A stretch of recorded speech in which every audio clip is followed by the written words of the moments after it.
S'appelle Roch Khedagbe, président de l'ONG Young Leaders of Benin, très engagé dans l'éducation sociale des jeunes et des couples pour l'évitement de la violence dans les relations amoureuses. Monsieur Khedagbe, bonjour. Bonjour, monsieur le journaliste, comment Bienvenue sur l'Actu allez-vous? Matin, ça va? Et vous-même, ça va? Ça va très bien, merci. Pourquoi s'engager dans une telle voie? Y a-t-il vraiment des éléments qui alarment un peu et qui appellent à l'action contre les violences dans les relations amoureuses aujourd'hui? Oui, il y a beaucoup de raisons qui alarment et je pense que la lame est en train de résonner depuis, mais voilà, il y a très peu de personnes pour prendre cette initiative. Et quand on parle d'abord des violences basées sur le genre de façon générale, il faut dire que c'est en train de sévir dans nos sociétés aujourd'hui et les données le prouvent. On a, à l'initiative du gouvernement actuel, même l'Institut national de la femme qui est installé, qui travaille pour la répression de toutes les violences. C'est pour dire que les violences existent. Maintenant, pourquoi prendre maintenant le travail à bras le corps, surtout à partir de la jeunesse, parce que les jeunes d'aujourd'hui seront les parents de demain.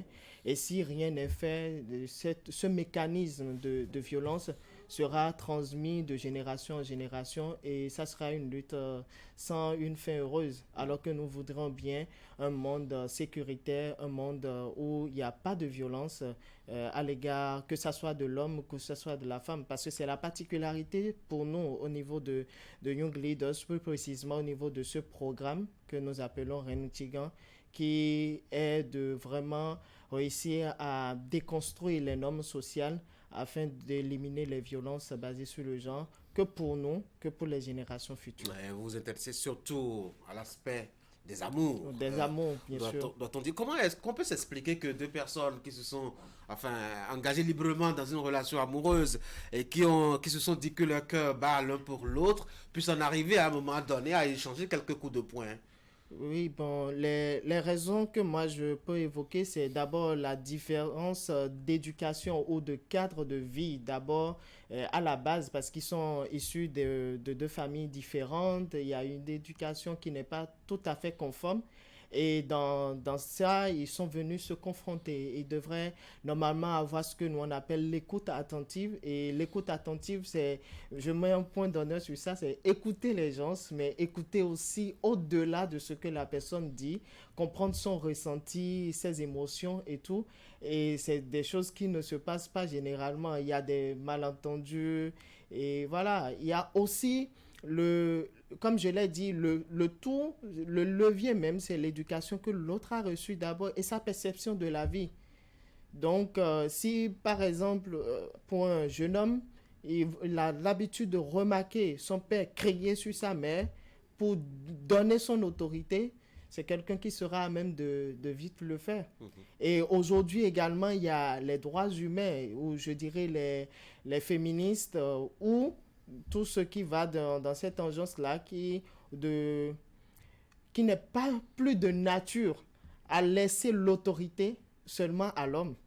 Donc, pour blaguer un peu, on dit les jeunes n'en disconviennent pas.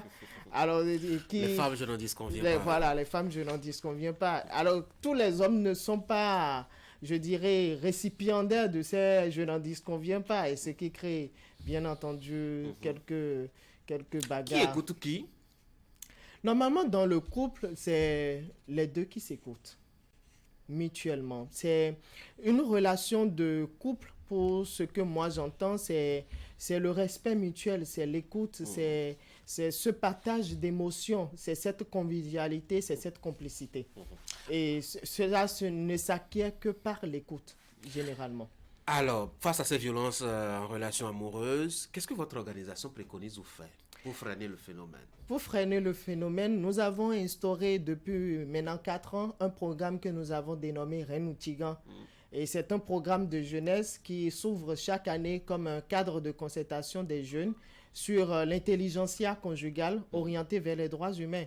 C'est un véritable cadre, un creuset pour les jeunes qui viennent se ressourcer et apprendre de l'expérience de leurs aînés.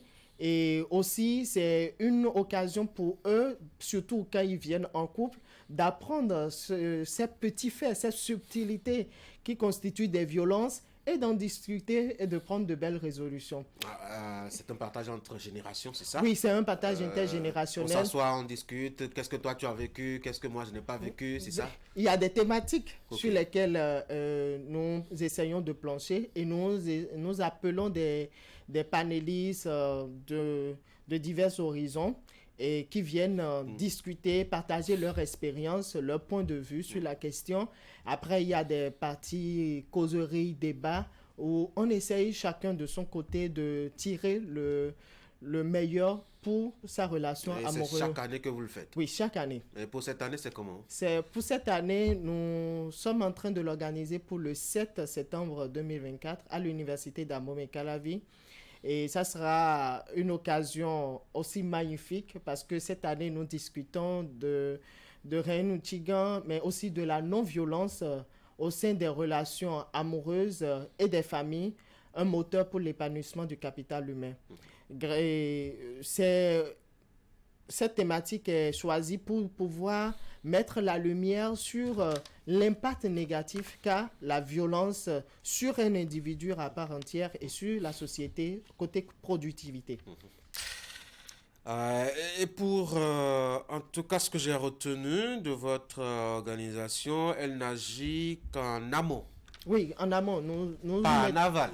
Non, pas en par aval. rapport au cas. Oui, parce que nous n'avons pas, je dirais, l'autorisation d'exercer en aval, mais nous-mêmes, on a prévu. C'est comme on le dit, il vaut mieux prévenir que guérir. Pour nous, c'est très, très important de préparer cette jeunesse à mieux s'entendre, à construire des foyers tigans. Et ce n'est que comme ça que notre Bénin, notre monde sera beaucoup plus meilleur. Est-ce que des couples viennent à vous avec des crises et repartent davantage amoureux? Souriant, Ah amoureux. Oui, et nous en avons vécu et même des expériences ont été partagées tout récemment sur notre page Facebook, Young Leaders. Vous pouvez aller voir des couples qui sont venus, ils étaient aussi dans des moments de crise et ils sont repartis tout joyeux et tout. Et ce qui est encore intéressant, Monsieur Tanguy, pour cette édition, c'est que le programme ne sera pas constitué que de conférences ou de partage d'expériences. Il y aura des jeux de société pour les jeunes, histoire d'interagir avec d'autres personnes, d'apprendre des expériences d'autres. Et aussi, à la fin, il y a un bal. On va danser. On va danser. À vos marques prêts, donc, et partez. Et partez.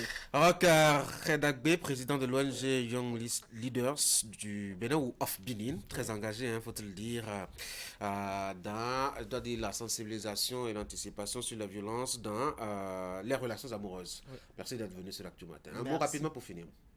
Alors, je vais m'adresser particulièrement à tous les jeunes qui me suivent, déjà à partir de 17 ans jusqu'à 30 ans et plus. Cette occasion, c'est à ne point rater. Vous êtes jeune, vous voulez construire votre vie, vous voulez surtout réussir votre vie. N'oubliez pas de vous aimer, de vous préparer et de venir partager cette magnifique expérience avec d'autres jeunes. Roch Redagbe, merci beaucoup. Merci beaucoup. Bonne journée. Bonne journée. Mesdames et messieurs, voici maintenant la rubrique santé.